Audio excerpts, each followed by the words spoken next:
What Zamfara State Governor Dauda Lawal just reviewed about Nigeria's security agencies is one of the most honest, painful, and deeply troubling admissions we have heard from a sitting governor in recent times. In a candid interview that has sparked intense conversations across the country, Governor Lawal made a confession that should make every Nigerian stop and think seriously about the state of security in this nation. He revealed that despite having satellites and drones that track the real-time movement of every single bandit operating in Zamfara state, the police, military, Department of State Services, and civil defense are simply not acting on the intelligence they receive. His exact words were direct and devastating. He said that every movement of any bandit is communicated to all relevant security operators in real time, but that dealing with bandits is simply not their priority, and that this reality is deeply frustrating. Let that sink in for a moment. The governor of Zamfara State is sitting there with technology that shows him exactly where every bandit is, what direction they are moving, and what they are planning, and he is passing this critical, life-saving information to security agencies in real time, but those agencies are treating it like it does not matter. Meanwhile, communities are being attacked, people are being killed, women are being abducted, and farmers cannot access their own fields without fear of being kidnapped or murdered. The governor described the situation as deeply frustrating and questioned how a bandit or terrorist can be seen as superior to the Nigerian state. He asked how it could possibly be difficult to neutralize criminals who are living among the civilian population when there is technology showing their every move. These are legitimate and urgent questions that every Nigerian should be demanding answers to. Governor Lawal went even further in his revelations, disclosing that he personally met with President Bola Tinubu to raise these concerns. He told the president directly that the people around him are not telling him the truth about the actual state of insecurity in Zamfara state and parts of Kaduna state.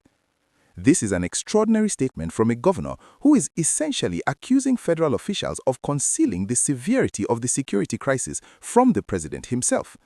If the president is not receiving accurate information about how bad things truly are in the Northwest, then he cannot make informed decisions about how to respond. The governor is essentially revealing a breakdown in the information chain that is costing Nigerian lives every single day.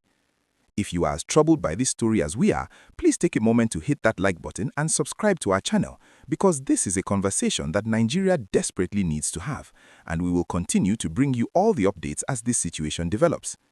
Governor Lawal also made another stunning claim during the interview, stating that some of his political opponents have been negotiating with bandits behind his knowledge without him.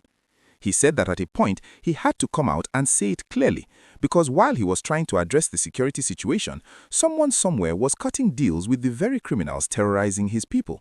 This accusation points to a deeply troubling reality where some powerful individuals may actually benefit from the continuation of banditry, either through ransom negotiations, illegal mining proceeds, or other shadowy arrangements that make peace inconvenient for certain interests.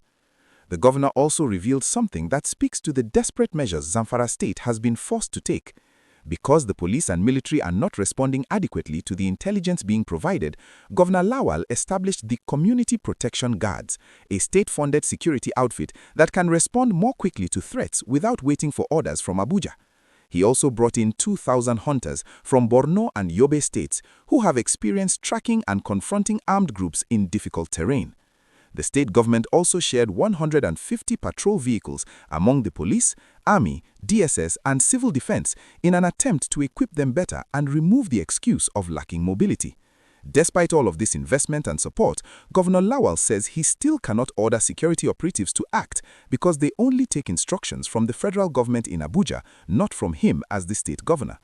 This is one of the fundamental problems that the debate around state police is supposed to solve. Governors across Nigeria have been arguing for years that the current arrangement where federal security agencies operate within states but are not answerable to state governors creates dangerous delays and gaps in security response. When bandits attack a village in Zamfara state and security forces at the scene must wait for clearance from Abuja before they can move, precious minutes and hours are lost and people die in the gap.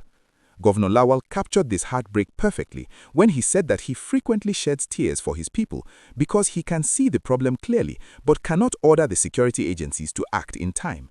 He said that if he had direct control over security agencies in the state, he could end banditry in Zamfara within 2 months.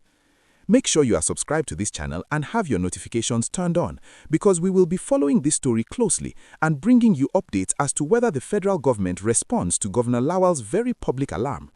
The most recent attack that gave context to this interview involved bandits who stormed Moriki town in Zurmi local government area of Zamfara state, taking out a senior local government health official named Lawali Musa Moriki and abducting members of his family.